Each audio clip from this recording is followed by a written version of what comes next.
We have spent so much time talking about the college football playoff and what it could look like in the future. Have we considered the option that it wouldn't change at all? It seems like the Big 10 and the SEC may not come to an agreement, and that means that Iowa State would kind of be in a short stick situation. We're talking about it today on Locked On Cyclones.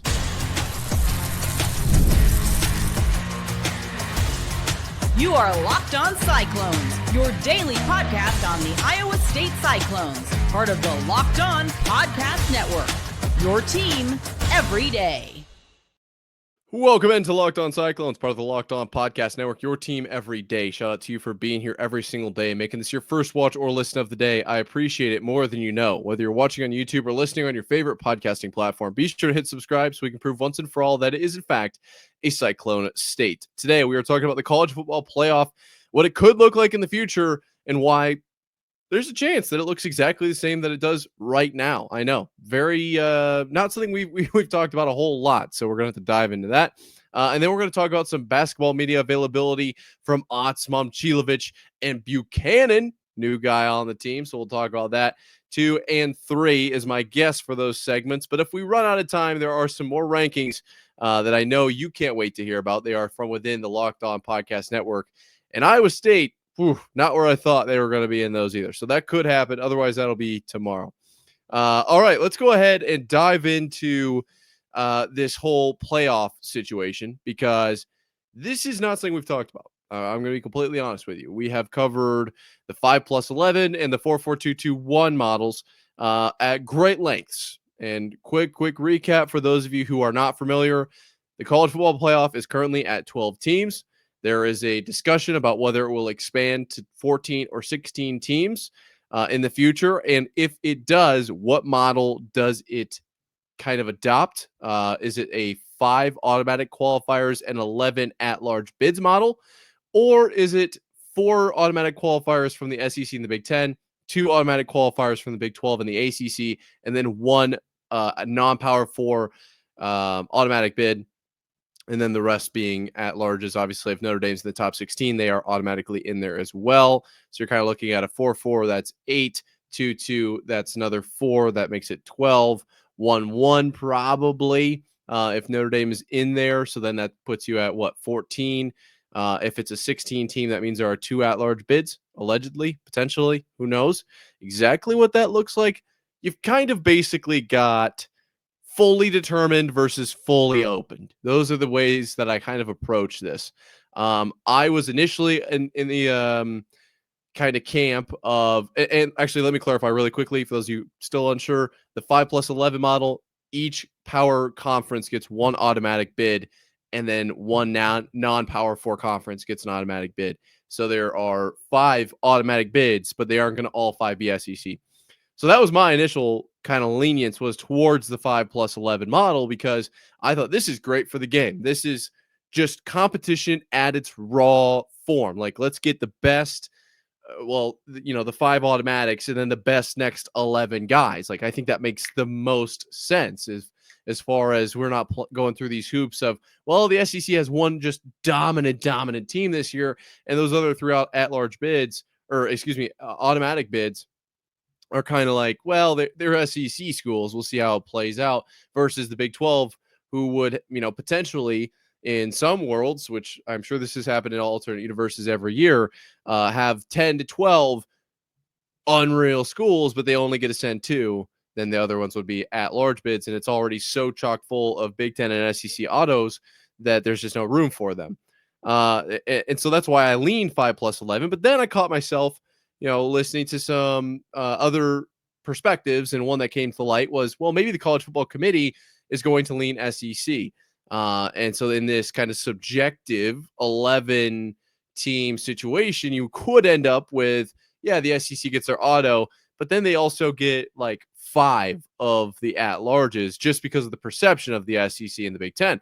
So then I was like, okay, maybe I do kind of want this very structured format, literally just because, we're guaranteed 2, which I don't love. I would rather be able to fight for more if we have those teams, but I can't guarantee, because the Big 12 is so kind of, in a way, disrespected in comparison to the Big 10 and the SEC. same with the ACC in some regard, that I don't think I want to be in a position where you got that team that's kind of bubble. They're not going to get in. They just aren't. That's the reality of the situation. That being said, kind of having to choose between the lesser of two evils there. Not really a great option either way. We're kind of like, I guess if I had to, I would go this way. Well, it kind of seems like we may not have to choose either of those. We could still be looking at the 5+7 model, which is brand new, I understand. At least that terminology to myself is brand new. But it is not necessarily brand new in what we've seen, because that's what it's been. That's what last year was: 5 autos and 7 at-larges. That's just kind of how it goes so far. So maybe that's what happens down the road. Why? Because the Big 10 and the SEC aren't able to come to an agreement. I'm not going to completely break that down. That would take a long time. But basically, the SEC wants the 5+11, and they don't really want things to change too much. But the Big 10 wants the 4-4-2-2-1. It's messy. It's messy. But that's not really our realm, if you will. We're more worried about the Big 12, and namely Iowa State. So the question is, does Iowa State have a better chance or see more success in a 12-team current, kind of playoff format, or in a 14 or a 16 team? And then from which model do you pick from there? In my opinion, it doesn't make a lot of sense to choose the 12-team playoff as the one where Iowa State would see more success. I don't think that that's probably, you could be optimistic, but I think in most situations, people would agree that having more teams in the playoff probably gives Iowa State a better chance. Now, is Iowa State on the come up and absolutely going to be one of the best teams, not only in the Big 12, but in the entire nation, not only this next year, but for years to come? I think so. Now, what is that worth? Unfortunately, not a lot of people are agreeing with me. And also, projected finish isn't quite the same as actual finish. And the perception of that actual finish for Iowa State hasn't been good in the past. So I think that if you want to secure the most success for Iowa State, you have to expand the playoff to give Iowa State the best chance, essentially, is kind of the argument there. Not that I love it. I really don't. But there is an element of, if we can figure out this playoff, and how is it going to be structured? And then what are the incentives, for home playoff games versus away, buys, all of these, complicated situations. I think that if we can find a way to, the way that it's set up now, I think lends itself to Iowa State. I will say that, in the fact that I think Iowa State takes every game very seriously. And that's like, it's going to come across so wrong because it makes it sound like teams in the SEC, they like assume they can drop one. I think the way that it's set up now, it makes it so that Iowa State has to, if you lose, you're out, essentially. It's not exactly that, but it's kind of that mentality, versus Alabama knows that they can probably lose too. It's not always going to go that way. Obviously, last year it wasn't exactly Alabama's best year per se, but Iowa State, I think, being under that kind of pressure, I'd rather have them there than like, okay, we can lose one and it's still okay. You want to have the team performing at their highest. And I think to get to that point, you have to have that element of pressure. Is that a wild take? Probably. Okay. I can see both sides of that argument. But for me personally, I think under this model, Iowa State thrives, versus when you open it up and there's not as much, kind of urgency, or if you make it a little bit different as far as home games or buys, whatever. It's a very in-depth conversation you could have. I think Iowa State maybe is in a better spot right now than it would be with those other ones. So it's kind of like give and take. But I think at the end of the day, Iowa State probably, to make the playoff more consistently over time, it's just more likely if there are more teams. It's just what it is. I'm not saying Iowa State can't make it in if it's a 12-team playoff. But like last year, if it were a 16-team playoff, Iowa State probably would have been in. And that's just the fact of the matter. That's just what it is. Let's go ahead and pivot to a sport that Iowa State did get into the big dance, basketball. All right. And look, Iowa State, didn't quite go as far as we thought they would have last year. We're hoping to see some better success this year. And I think that these interviews show we're going to see that. We're talking about it coming up right after this. The summer sports are in full swing, and whether you're all about baseball under the lights, golf on the green, or high-stakes soccer action, FanDuel is the best way to make every game even more exciting. You're already following the action. Why not just make it a little bit more thrilling? With FanDuel, you can get in on the game while your friends are getting sunburned on the beach. I've been using FanDuel to track my favorite matchups, and the app keeps it fresh with new daily promotions and fun ways to bet. It's easy to use, fast to pay out, and makes even regular season games feel like must-watch events. Whether I'm placing a same-game parlay or watching a bet ride into the ninth inning, FanDuel makes it feel like I'm part of the action. If you're new to FanDuel, new customers can bet just $5 and get $150 in bonus bets if your first bet wins. Open the FanDuel app today or visit FanDuel.com to get started. We got to pivot. We got to do a pivot. Basketball term. You saw it. You heard it here first at Locked On Cyclones, part of Locked On Podcast Network, your team every day. Shout out to every single one of you giving this show a listen. You guys are the best. All right, let's talk some basketball here. We can kind of slow this down a little bit. We don't have to explain 30,000 million billion different terms and situations in 10 minutes because this is, now we're talking about home. Right, we're talking about the Iowa State Cyclones, the home team. Whew. All right, so Milan, Blake Buchanan, and Coach TJ Otzelberger had some media availability 2 days ago, I believe. I believe that was the 15th, and I wasn't too sure what to expect here. Felt like we might just get a lot of nothing, but honestly, I was pretty surprised. We got some great quotes out of this. Okay, now I think I'm going to start with Otzelberger, because he's kind of the guy, right? That makes the most sense. And he can kind of speak on the whole team here, and then we'll kind of dial it in. Is how I want to do this. Jeez, 2 voice cracks in like 5 seconds. Good golly, Miss Molly. All right, let's jump in. The biggest piece of news that everyone I'm sure has been talking about is the Joshua Jefferson wrist situation. Okay, a lot of speculation, a lot of rumors, a lot of potential storylines, a lot of thoughts. Let's put it that way.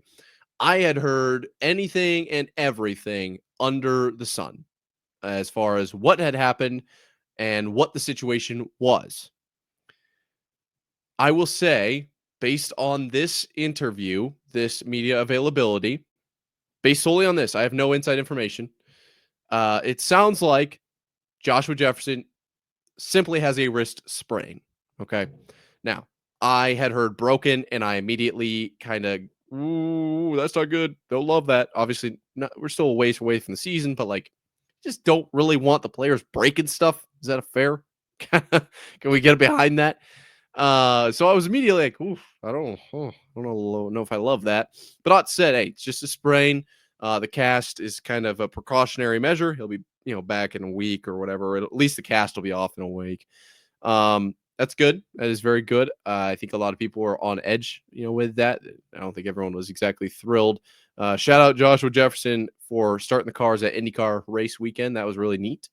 Did it his own way. Didn't try to copy anyone else. So that was really cool. There was a guy who tried to kind of go the Kevin James route, but shout out Joshua Jefferson. Let's stay on task here. That's a big one. And that'll kind of come into play when I talk about Milan here in just a few minutes, because Milan and Joshua Jefferson, I think, are going to be a really dynamic duo this year. Obviously Jackson last year I feel like a lot of people felt like Jackson and Jefferson was more the combo.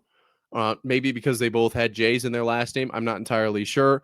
But I do think that was kind of more of the perception around the matter. I think this year it's going to be absolutely 1,000% Milan and Joshua Jefferson. And last year we talked so much about Jefferson kind of being the facilitator, right? The guy with the insane court vision, the guy with the insane IQ. And I still agree. I still think that that's exactly what happened. It was actually really fun to watch. And it was just really cool. was able to get the ball to Milan. And Otzelberger was talking about, like, I think this year could go the other way as well. We could see some Milan getting the ball to Joshua Jefferson more, which I think that's good. I think if we can see both of those guys scoring more points, that's really, really good. And we'll talk about points here in a second with Milan too. So keep that in the back of your brain. As far as Blake Buchanan, who did have his own media availability, but Coach Otzelberger talked about him a little bit. The big thing that kind of kept coming up was their interaction at Team USA together. Obviously worked a little bit together, and Ott said that the thing that stood out really was, he picks things up really quick. He's a smart guy, and he's also got insane effort. Like, those were kind of the main two. Said a lot of things, kind of the main two there.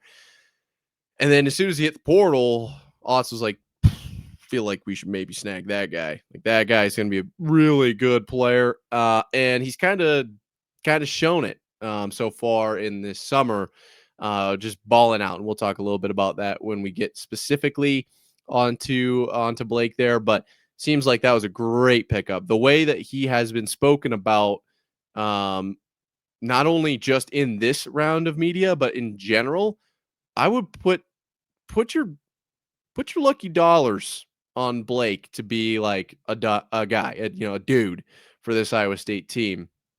I feel like there was a lot of question marks around, like, who's going to be the guy on this Iowa State team this year. Like, Taman, not really big box score guy. Joshua Jefferson, maybe. Like, no Curtis, no Keyshawn. Like, what's the case? What's the deal here? And a big thing that Odds talked about was, like, with Joshua Jefferson, kind of like a mixture of a 4 and a 5. Like, a really interesting spot to have a guy in. But when he's not on the floor, which route does Iowa State go?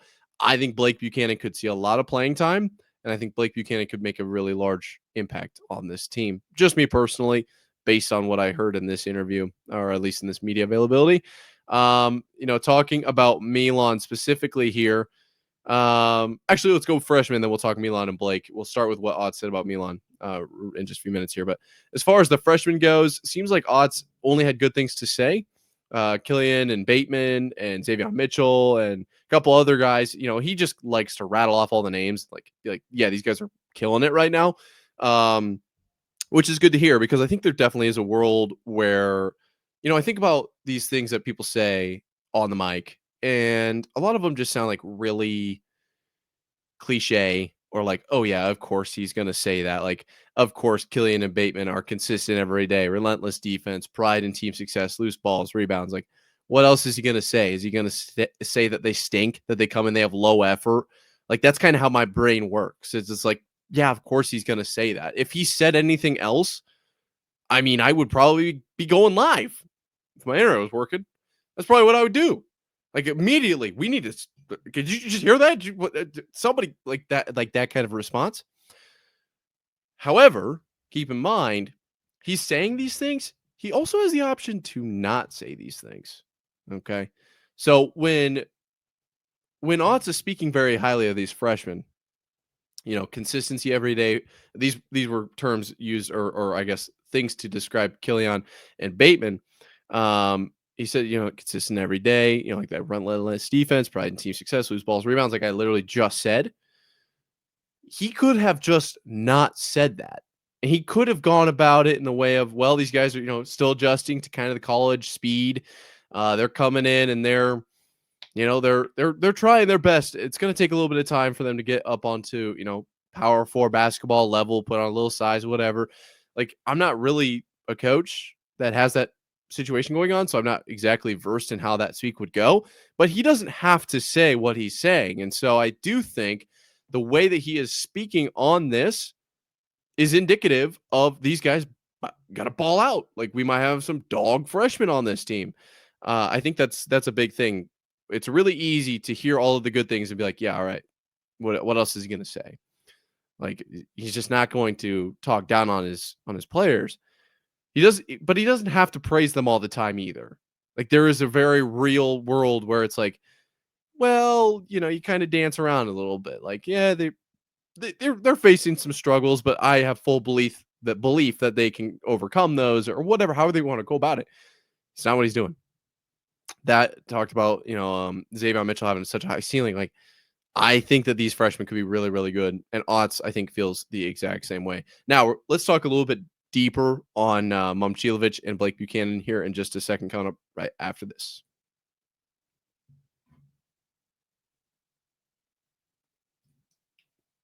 We just got done kind of talking about like who's going to be the guy for Iowa State here at Lockdown Cyclones, part of Lockdown Podcast Network, your team every day for this basketball team this season. And we're going to talk about this Players Era tournament because this is getting a lot of traction. A lot of people are talking about this. But for now, I want to talk solely about the players. And in that regard of like who's going to be the guy, I think a lot of the conversation was maybe around Milan. I remember when Milan exploded onto the scene. It was different. And I also, specifically remember the March Madness run in which we lost to Illinois, which I want to say was 23, 24. I want to say that. I always struggle with the way that the years work. Is it 22? Is it season of 22 if they played in 23? Like it's kind of dicey because it's split on the new year there. We should really try to start a petition to get the whole sports calendar to be the year. So the whole football season is in the same year.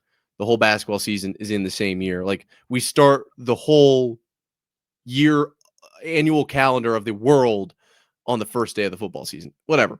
Just something I had a thought of, but that's just me because I am really bad at these dates. Point is, I remember in that playoff run how electric Milan was. I mean, the fadeaway size was just exploding. I mean, that place was every time. It was every time. It was so fun to watch. And so I think there's an element of in this year's team, can he be that guy? There was a lot of conversation around that in these media availabilities. And Otzelberger talking about Milan said that he's taken a big step and now it's about consistency. He's shooting about 50% from three in live play with a lot of attempts.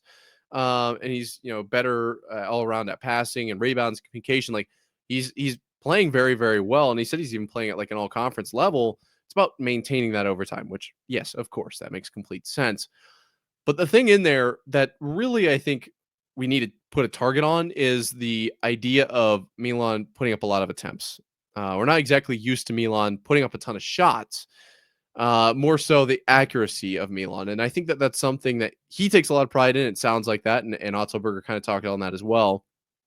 But the kind of new approach for this season is like, look, Milan, you might not shoot 80% from the field.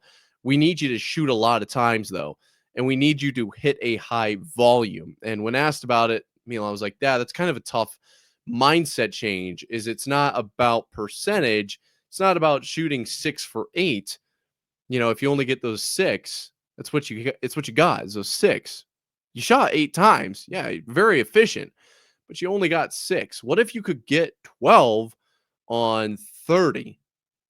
Like, that's kind of the mindset shift here is we want him to shoot just like ridiculous amounts and to end up with more buckets at the end of the day. Now, I can already hear the efficiency aficionados, the EEs, if you will, out there. Like, well, we would rather have an efficient player. I don't want a guy who's just hucking it up just to huck it up and throw it towards the rim. Yeah, there's probably some truth in that. But I do think that there is an element of, and I believe Otzelberger touched on this as well, that when you increase that volume and he's hitting at, the number he used was over 3 threes a game. So if he's making like 4 to 5 threes, that's 12 to 15 points right there, first off. But also, now the defense has to just immediately respect that. If he's out there shooting a lot and making a fair amount, now you immediately, he stretches the floor. Not that he didn't before, but more so even now. You never know what he's going to do because there's not like he's probably going to drive or he's probably going to set somebody up. He could do anything. Remember the triple threat position when you catch the ball, you put it on your hip? You could establish your pivot foot yet. So you're kind of like, you could go anywhere or do anything except for, I guess, run with the ball. Those are the kind of can't travel.